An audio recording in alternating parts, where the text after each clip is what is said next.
આ ward number 12 Bhimnath મંદિરનો ખાડો, ત્યાં 6 મહિનાથી સ્થાનિક જે રહેવાસીઓ છે એમને પાણીની ખૂબ તકલીફ છે.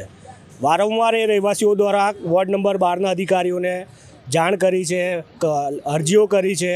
મેં જાતે 2-4 દિવસ પહેલાં મેં જાતે ત્યાંના જે પાણી પુરવઠાના અધિકારી છે એમને ફોન કર્યો હતો, મને કે અમે જઈને જોઈ લઈશું, પણ આજ દિન સુધી કોઈ જોવા આવ્યું નથી. તમે લોકો વેરો લેવાનો હોય એ ટાઈમે તમે કેવા વેરાઓ લો છો, ના ભરે તો પેનલ્ટી મારીને વેરા લો છો. તો જ્યારે પ્રાથમિક સુવિધાઓ પૂરી પાડવાનો વારો આવે ત્યારે કોર્પોરેશન નિષ્ફળ કેમ જાય છે? આજે લોકો પાણી વગર રહી રહ્યા છે, પાણી નથી મળી રહ્યું, લોકો કેવી રીતે દિવસો પસાર કરી રહ્યા છે એમને જ ખબર છે.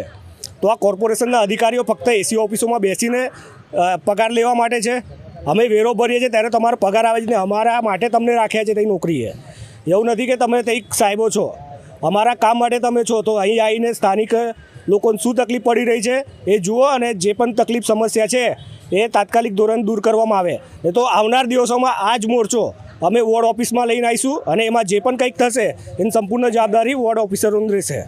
વિરોધ કરવામાં આજે પાણી નથી મળી રહ્યું એની માટેનો વિરોધ કરવામાં આવ્યો છે. આજે અમે શાંતિપૂર્વક મીડિયા થકી રજૂઆત કરી રહ્યા છે, પણ 2-4 દિવસમાં જો આ અધિકારીઓ આવીને એ કામ નહીં કરે તો આ ઉગ્ર વિરોધ થશે આના પછી. ચેતન કલંબે, શિવસેના, વડોદરા શહેર.